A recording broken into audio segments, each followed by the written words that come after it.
right, everybody, buckle up. Because today we're diving headfirst into a topic that's, well, a bit of a powder keg, the British Empire.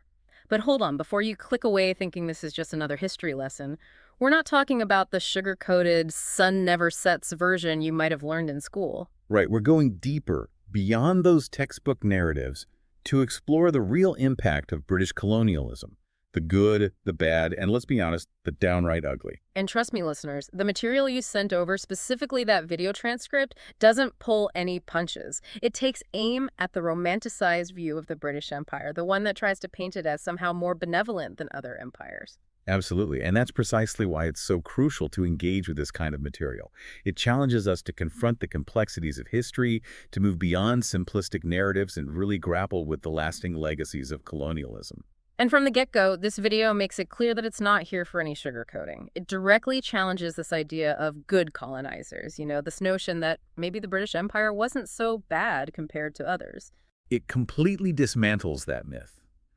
This whole idea of the benevolent colonizer is a dangerous oversimplification that ignores the very real, very brutal experiences of countless people under British rule. In fact, there's a point in the transcript that really struck me, a question posed directly to the viewer. What destiny would you choose if the British Empire had conquered your ancestors? Ooh, now that's a question that'll stop you in your tracks. It makes you realize how easy it is to discuss history from a place of detachment without truly grasping the human cost. Exactly. These weren't just names in a history book. These were real people whose lives were irrevocably altered, often tragically, by the reality of colonization. And it's impossible to talk about the human cost of the British Empire without addressing the horrific treatment of indigenous populations. The source really digs into this, highlighting the experiences of indigenous communities in North America, Australia, Africa. And what happened to these communities directly contradicts any notion of benevolent colonialism. The source accuses the British Empire of using deliberate and horrific tactics to control and decimate indigenous populations. We're talking about intentional spreading of diseases. Yeah, the smallpox blankets. A horrifying chapter in history. It's a chilling example, and sadly, not an isolated one.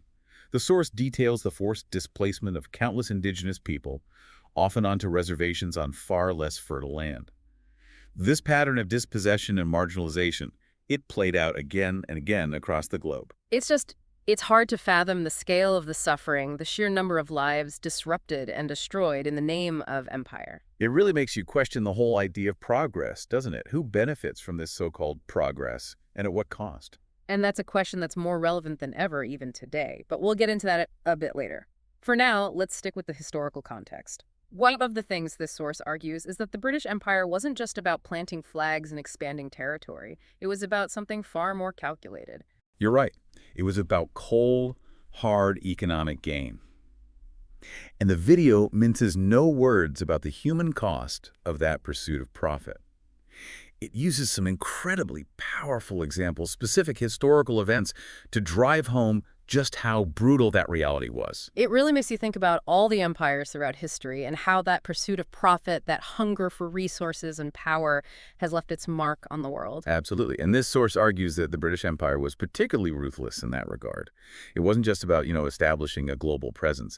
It was about extracting wealth, often at a staggering human cost. And they weren't afraid to get their hands dirty to make it happen.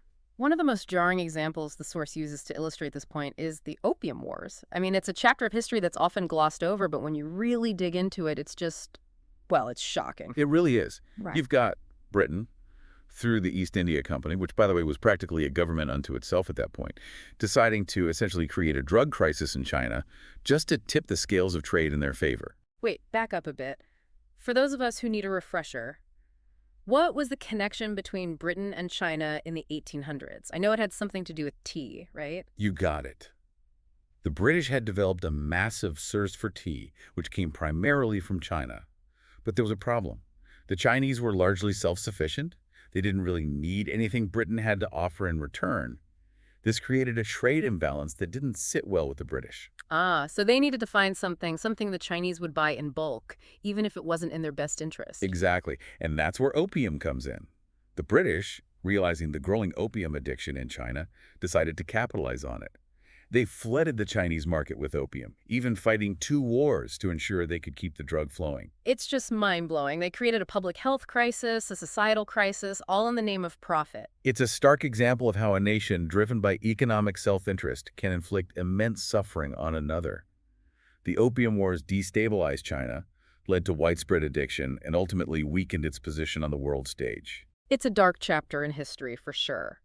And sadly, as the source points out, this pattern of prioritizing profit over human well-being wasn't a one-off. It reared its ugly head again and again throughout the British Empire, often with devastating consequences. One example that always gets to me is the Irish potato famine. It's a heart-wrenching example. You've got a natural disaster, the potato blight, wiping out the primary food source for millions of people. But what makes it even more tragic is that the suffering was amplified, made exponentially worse by the policies of the British government at the time. It's almost too painful to think about. People were starving to death, and the British government, instead of providing aid, continued to export food from Ireland. The video makes it clear that this wasn't just an oversight, it was a deliberate policy, driven by the belief that the free market should dictate food distribution, even in the face of mass starvation. It's unconscionable. There were people, voices within Britain even, who were pleading with the government to intervene, to show some compassion, but they were ignored. They were. And the mindset of those in power at the time, well, it's perhaps best summed up by that chilling quote from Charles Trevelyan, which the video highlights. You know the one I'm talking about, right? The one where he calls the famine a judgment from God. That's the one. It sends chills down my spine every time I hear it, because it speaks to a certain callous disregard for human life that seems to have permeated colonial policy making. It's this idea that suffering was deserved, that these were somehow lesser than people who were getting what they deserved. And what's even more disturbing is that this same attitude, this same disregard for human life and the pursuit of profit, can be seen in other corners of the empire as well.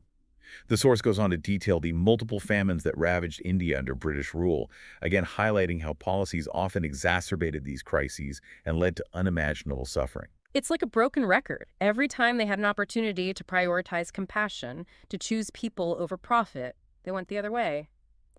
It makes you wonder, were there any redeeming qualities to the British Empire, or was it all just, as this source suggests, one big power grab built on the backs of the oppressed? That's a question historians have been grappling with for decades, and there's no easy answer. It's a mixed bag, to be sure.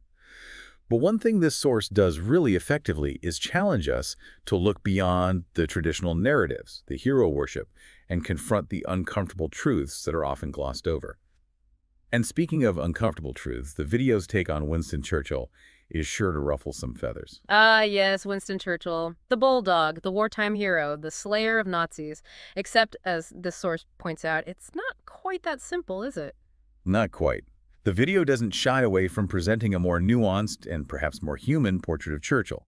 It acknowledges his undeniable role in defeating Nazi Germany, but also forces us to grapple with some of his more problematic views and actions, particularly when it comes to colonialism. Yeah, he's often held up as this almost mythical figure, a symbol of British resilience and strength.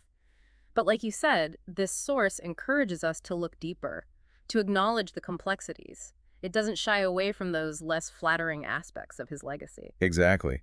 It's not about erasing him from history or even necessarily condemning him, but about understanding him in a fuller context. For example, the video brings up his role in the Bengal famine of 1943. Another tragic chapter in India's colonial history, and one that's often overlooked. Right.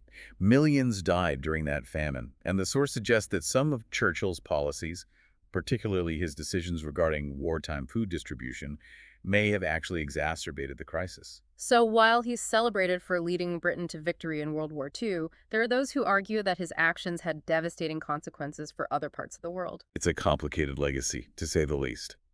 And this source doesn't pretend to have all the answers, but it does raise some critical questions about power, responsibility, and the long shadow of empire. And speaking of long shadows, one of the things I found most striking about this video was its focus on the lasting impact of the British Empire. It argues that many of the geopolitical realities we're still dealing with today, the conflicts, the tensions, even the economic disparities, can be traced back to decisions made during the Age of Empire. It's like the ghost of empires past still haunting us. In a way, yes. The video specifically points to the arbitrary borders drawn by the British Empire, often with little regard for existing ethnic, religious or cultural groups. Yeah, those lines on a map drawn in London or wherever ended up having massive ripple effects, igniting conflicts and fueling resentments that continue to this day. Exactly. You see it in places like Africa and the Indian subcontinent, where those hastily drawn borders created divisions that have led to decades of conflict and instability. It's a stark reminder that history isn't just something we read about in textbooks. It's alive and well in the world around us, shaping our present in ways we may not even realize. And it's not just about political borders either. The economic systems put in place during the colonial era, systems designed to extract wealth and resources from colonized nations, those systems have left a lasting legacy of inequality that continues to impact the world today. So, we're talking about a legacy that's both political and economic, one that continues to shape global power dynamics and fuel inequality. Precisely. It's a complex and often uncomfortable truth, but one we need to confront if we want to create a more just and equitable world. Well said. There's a lot to unpack, that's for sure. This whole conversation has really got me thinking about the importance of understanding history, not just as a collection of dates and names, but as a living, breathing force that continues to shape our world in profound ways. I agree, and I think it highlights the need to engage with diverse perspectives, to challenge the traditional narratives, and to always be open to learning more. Absolutely. To our listeners out there, thank you for joining us on this deep dive into the often overlooked corners of the British Empire. If this conversation has sparked your curiosity, we encourage you to keep digging, keep questioning, and keep exploring. After all, history is a puzzle with countless pieces, and we all have a role to play in uncovering its truths. Until next time, keep those minds curious.